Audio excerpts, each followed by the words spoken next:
Hi guys, it's Todd from Todd's Workshop and Todd Cutler here, and basically I was making a little silly short about, well, the World Cup. You've probably seen it. Todd's Workshop wanted to get in on the World Cup action, so here's my version. Loose!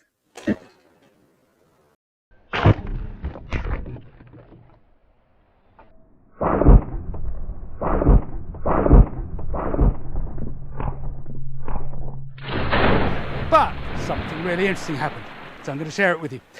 So as you may know, I have previously, well, found out that if you grease your arrow shafts with beeswax or lard, something like that, they go through shields, they go through fabric armour and things like that so much better, so much deeper. I think shields, from memory, it was nearly twice the penetration depth on a shield if you grease the shaft with a bit of beeswax.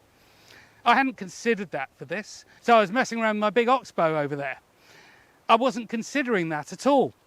But I've just lined up 4 footballs here, and I shot them once and they were just full of air and they looked great, fine. And then I thought, you know what, if I put a bit of paint in them, a bit of watered down paint, it'll splash around, it'll look great. So I did that.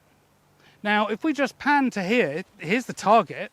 Now it's only, you know, 1.5 meters past. It's not exciting. However, what did happen, if we come around the back, is this shaft now, you can see how far through it's gone.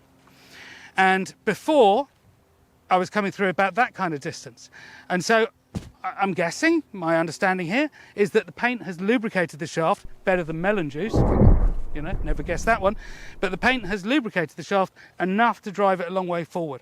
So at some point doing this, we're going to run the same tests of sort of beeswaxing things up and not beeswaxing them and just see what happens. Because it's an interesting thing. So going back to the whole beeswax thing, essentially, I have not been able to ever find any evidence that medieval archers, or indeed ancient Chinese archers, ever put grease on their arrows or wax on their arrows.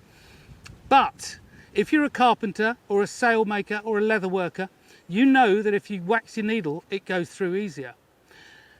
They were tradesmen, most archers. They had other things when they weren't shooting. They understood these things. And my bet would be, even without the evidence, medieval archers waxed their arrow tips, because I know for a fact it works a hell of a lot better at penetration on some targets. They would have known that too. Anyway, the saga of the oxbow continues. This was a very minor little deviation, but I thought I'd share it with you. Anyway, don't forget, we've got the main channel, Todd's Workshop, and we've got a fantastic website, toddsworkshop.com, full of medieval weaponry. See you again.